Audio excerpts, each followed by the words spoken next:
लोगों का शुक्रगुजार हाँ कि अज एक शार्ट नोटिस से एक दिहाड़े के नोटिस से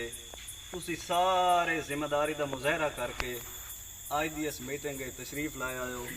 मैं बकायदा तमाम दोस्तों का शुक्रिया अदा करना और मैं चाहना कि सारे काम शेयर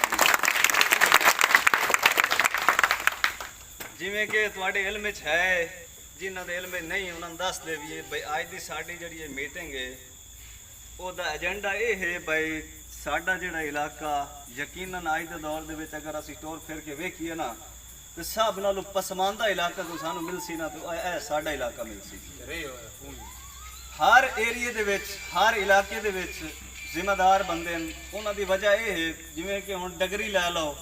डगरी दे विच असलम खान दा घर है ना अगर डगरी शहर है तो उस डगरी शहर की तरक्की दे नाल दर सड्डे तो तरक्की शुरू होंदी है तो डगरी तक वो सारा जो समर है ना वो टोटल इलाके में मिलता लगा पैंदा है। तो जो साडा इलाका है साड़ी कमजोरी ये भाई साढ़े एक दूसरे नाल सिंह नहीं रलते ठीक है। असी जनाब वोट देवने कोई किसी का किदा ही मूँह है किसी का किदा ही मूँह है किसी का किदा ही मूँह है वो सानू बंदे जड़े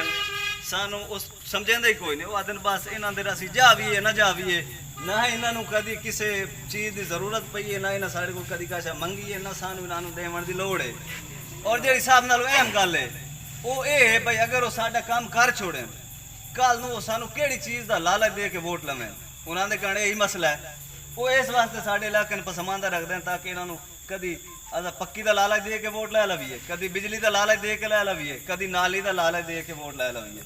अज साड़ी हालत यह है भाई साड़ी इत्थे कोई सरकारी पुल ही ढह वंजे ना तो असी 100 रुपया खुद इकट्ठा करके असी वो सड़क पुल बनवाने ठीक है ना सादर एक दे 12 शाह वंजे 5 दे या सदार सड्डे ते नहीं मान सकते साड़ी ये हालत है। और असी यकीनन बेहिस हो गया से कभी अज तोड़ी कोई बंदा मुतालबा लैके राणे को नहीं गया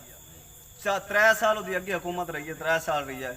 हुण दोबारा वो आया है अजे तक साडा कोई बंदा उस तक कोई मुतालबा लैके नहीं गया ठीक है जी। पहले कोई गया ही आन तो ओदी हुकूमत खत्म हो गई आई वो मुतालबा ही साडा खत्म हो गया तो उन्हें दोबारा कान ने धरे पे कोई सादर आया ही या नहीं आया। अच्छा हुण अगला जिहड़ा लाए अमल है